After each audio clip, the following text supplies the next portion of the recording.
Imagine, you and I can't move up. It'd be futile for me to try to communicate 4, 5, 6 dimensions to us together without having more mathematical tools. But what we can do is we can go the other way, and it may stretch our horizons here a little bit.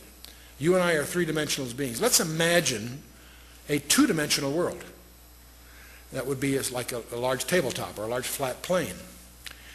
Now, let's imagine that two-dimensional world populated by two-dimensional people. You and I could come along and poke our finger through the plane of their existence. And what would they see? They would see a circle. They'd only see that which they could relate to in their universe. But if we as a three-dimensional being are putting our finger through that two-dimensional universe to the two-dimensional people in the two-dimensional universe, they would simply see a circle. Well, in fact, let's imagine that a ball fell through that two-dimensional universe. To the two-dimensional observer in that two-dimensional universe, he'd see from nothing to a point, it'd grow to a large circle, and then it would shrink back to a point and disappear. He wouldn't be able to relate to what happened because he doesn't have the insight of that third dimension. You with me so far? Now, if you had some other kind of a shape, say a tumbling cube, it also would go through and it would take odd shapes as it passed through and then disappear.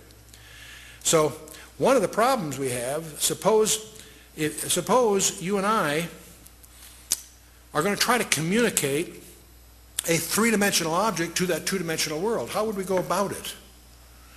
Well, there's a couple of ways. One would be to do what an architect would call projection. For example, if we had a cube, we could, in effect, shine a light that would give you a profile of that in 2 dimensions. And you discover very quickly that that works, but it's not too useful in letting the two-dimensional person understand a three-dimensional cube. So there's another way you could do it. You could take a three-dimensional cube and you could unravel it. You could take it and just unfold it and lay it out, and that would be a way to communicate to this two-dimensional person what this three-dimensional cube is like. But you'd quickly discover as you tried to do that, his understanding is likely to be incomplete. You say, Chuck, what's all this got to do with anything? Well, let's talk about a 4-dimensional cube. That's called in mathematics a Hinton cube, and there are such things. The only place I know of it, it's called a tesseract. That's an unraveled Hinton cube. This is a 4-dimensional cube unraveled into 3 dimensions. You say, gee, what good is that? There's only one place I know of where this has actually been used constructively. And amazingly enough, it was by Salvador Dali. I never realized what a sophisticated mathematician he was, but in his Corpus Christi painting, he actually has Christ on a 4-dimensional cube as a cross, implying his mastery over time as well as space. And I imagine there's probably not one observer in 100 that really understands the sophistication that Salvador Dali was demonstrating by this piece of abstract art. But that's a Hinton cube or a tesseract, and that's the. But anyway, let's get back to hyperspaces then. The main point I want to get across: you and I live in 3 spatial dimensions, and that time is a physical property. That's very important to us in our ministry because we know that the Bible is an integrated message. 66 books penned by 40 guys over thousands of years. And yet it's integrated, and not just thematically. The very design of the text itself evidences integration.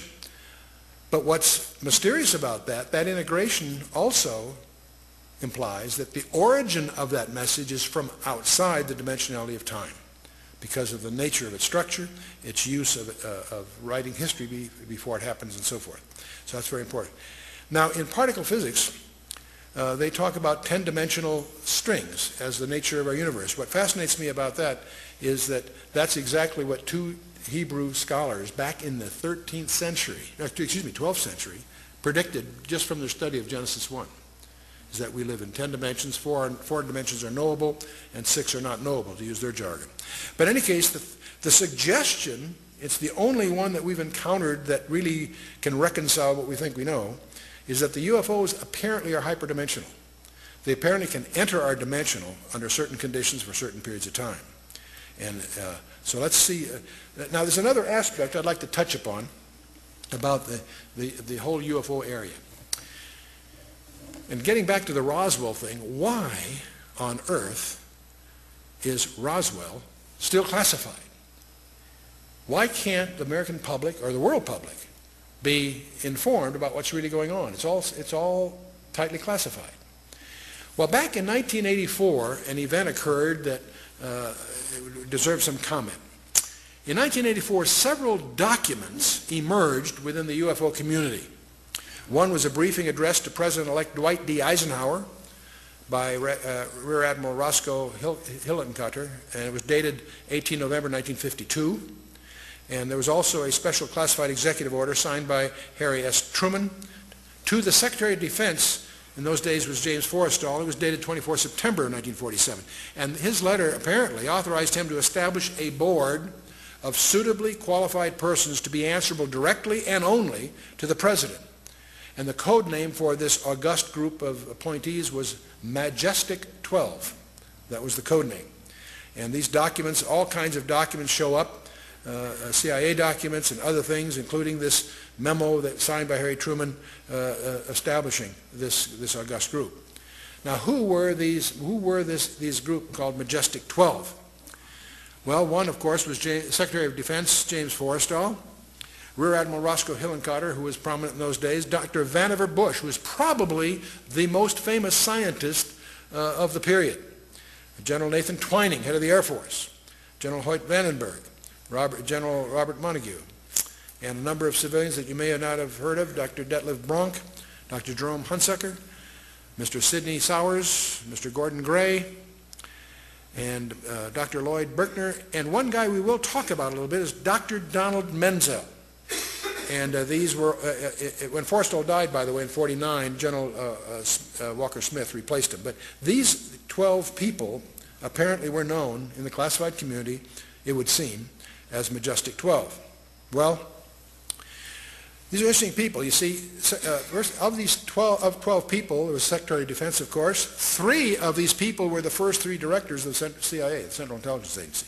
Actually, the Director of Central Intelligence, that was the successor to the Office of Strategic Services, the OSS, which later became the CIA.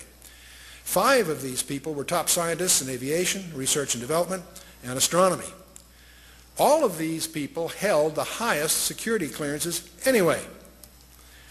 Let's talk a little bit about Admiral Hillenkotter. He was not, turns out, he was not simply a Navy man. And by the way, I want to mention something. A lot of people have heard about Majestic 12. And a lot of people also understand that it's been all debunked. But we're indebted to a very, very patient, thorough, diligent researcher by the name of Stanton Friedman, who published a book on this. And what he did, he developed dossiers, spent 20 years developing dossiers on each of the 12 to try to understand as much as he could about their personal lives.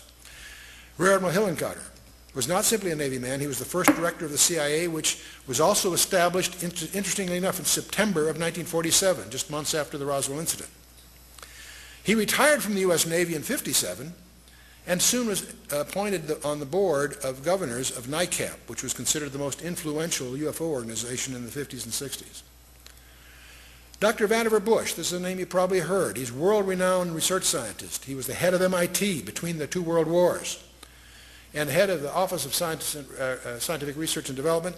He led the development of the atomic bomb, the proximity fuse, radar, and 100 other high-tech systems with military applications. See, that's why he's so well known. He was also well known for establishing a policy of compartmentalization of classified work. It was previously the style in research labs to give people a lot of freedom of movement. And he was the one that saw the need for compartmentalizing, letting scientists have only the information they need to know so that they could control the transit of information within the organization. So this whole idea of, we're going to talk about compartmentalization here shortly. Well, this whole MJ-12 there are 2 kinds of people, those that have never heard of MJ-12 and those that know that it's just it was just a hoax. You see, somebody noticed that apparently that the typewriter that was used to type the Truman Executive Order of 1947 was deemed a Smith Corona model that had not been manufactured until 1963. So you start to smell a hoax, if that's true. The signature on the the signature on the memorandum